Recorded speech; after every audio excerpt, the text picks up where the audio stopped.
Kako pomembna je varnost, se zavemo šele, ko jo izgubimo. Vsi podsistemi družbe lahko delujejo le, če je vzpostavljena varnost.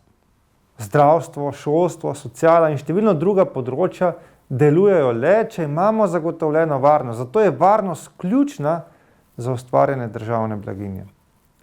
V minulem letu smo na Ministrstvu za obrambo delali na zagotavljanju varnosti za vse. Seveda se pa zavedamo, da so pred nami še številni izzivi. Verjamem, da jih bomo s skupnimi močmi, z vašo podporo in z dobro popotnico uspešno opravili. Začetek dela nove vlade je sovpadal z začetkom epidemije.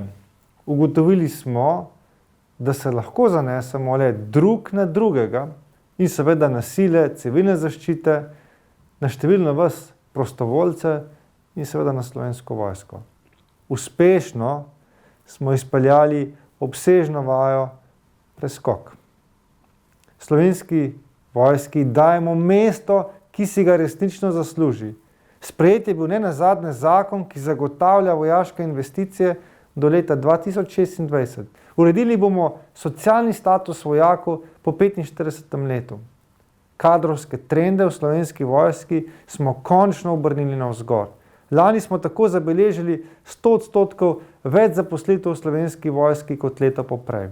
Pristopili smo tudi k reševanju gasilcev, k njihovi boljši opremljenosti. Zato smo zagotovili 120 milijonov evrov evropskega denarja za izgradnjo Slovenskega centra civilne zaščite, določenih podcentrov za dodatna usposabljanja, zagotovili pa bomo tudi številno drugo opremo.